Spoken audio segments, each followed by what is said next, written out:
viewers, welcome back to my channel. So இன்னைக்கு வந்து நம்ம இந்த சுடிதார் பத்தி தாங்க பார்க்க போறோம். இந்த சுடிதார் பாத்தீங்கன்னா சாரில ஸ்டிட்ச் பண்ணது பியூர் காட்டன் saree. So இங்க பாருங்க. So இதுல ஃப்ரண்ட்ல வந்து நான் டபுள் லேயர் வர மாதிரி கொடுத்திருக்கேன். நெக் வந்துட்டு சிம்பிளா யூ நெக் கொடுத்திருக்கேன். So இந்த மாதிரி ஃப்ரண்ட் ஓபன் சுடிதாருக்கு எல்லாமே வந்துட்டு நம்ம கொஞ்சம் சிம்பிளா கொடுத்தாதான் நல்லா இருக்கும். பாருங்க. So முன்னால வந்து ரொம்ப அட்ராக்டிவா இருக்கனால so ஃப்ரண்ட் இதுக்கு நான் கொடுத்திருக்கேன்.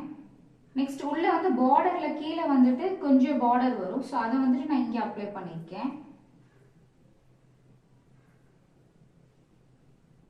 சோ இதுவும் பாத்தீங்கன்னா இதுவும் சாரில ஸ்டிட்ச் பண்ணதுதாங்க சோ அது வந்துட்டு முந்தானி நல்லா அட்ராக்டிவா இருக்கனால அதுல வந்துட்டு முந்தானி வந்து நல்லா ஃப்ரண்ட் லேயரா கொடுத்திருந்தேன் சோ இதுல வந்து இதோட ப்ளவுஸ் பாத்தீங்கன்னா இந்த மாதிரி சின்ன சின்ன டாட்டா நல்லா அட்ராக்டிவா வருது சோ அத வந்து நான் ஃப்ரண்டா கொடுத்திருக்கேன் பாருங்க சோ saree உள்ள பாத்தீங்கன்னா இதுதாங்க saree ஃபுல்லாவே இந்த மாதிரி இருந்தது சோ இது வந்து நான் உள்ள இன்சைடா கொடுத்திருக்கேன் சோ இந்த மாதிரி லைட் கலர்ஸ்க்கு எல்லாத்துக்கும் வந்துட்டு நம்ம சில்வர் கலர் பார்டர் அப்ளை பண்ணா நல்லா இருக்கும் சோ அத வந்துட்டு நான் நெக் யூ நெக் கொடுத்துட்டு அதுல வந்துட்டு லேஸ் அப்ளை பண்ணிருக்கேன் சோ பாருங்க சோ இன்னைக்கு நான் வியர் பண்ணிருக்க இந்த சுடிதாருமே பாத்தீங்கன்னா saree ஸ்டிட்ச் பண்ணதான் சோ இதுல பாத்தீங்கன்னா பார்டர் நல்லா அட்ராக்டிவா இருந்தது சோ அத வந்துட்டு நான் ஃப்ரண்ட் டிசைன்ல வந்து அப்ளை பண்ணிருக்கேன் சோ எந்த டிசைன்ஸ் ஒவ்வொரு சாரீஸ்ல வந்துட்டு எந்த இது நல்லா அட்ராக்டிவா இருக்கோ அத வந்து நீங்க ஃப்ரண்ட்ல அப்ளை பண்ணீங்கன்னா இந்த மாதிரி ஃப்ரண்ட் ஓபன் சுடிதாருக்கு எல்லாமே சூப்பரா இருக்குங்க சோ இன்னைக்கு என்னோட வீடியோ பிடிச்சிருக்குன்னு நினைக்கிறேன் இதே மாதிரி நெக்ஸ்ட் ஒரு டிசைன்ஸோட உங்களை நான் மீட் பண்ண வரேன் சோ என்னோட வீடியோ பிடிச்சிருந்தா மறக்காம லைக் பண்ணுங்க ஷேர் பண்ணுங்க சப்ஸ்கிரைப் பண்ணுங்க Thank you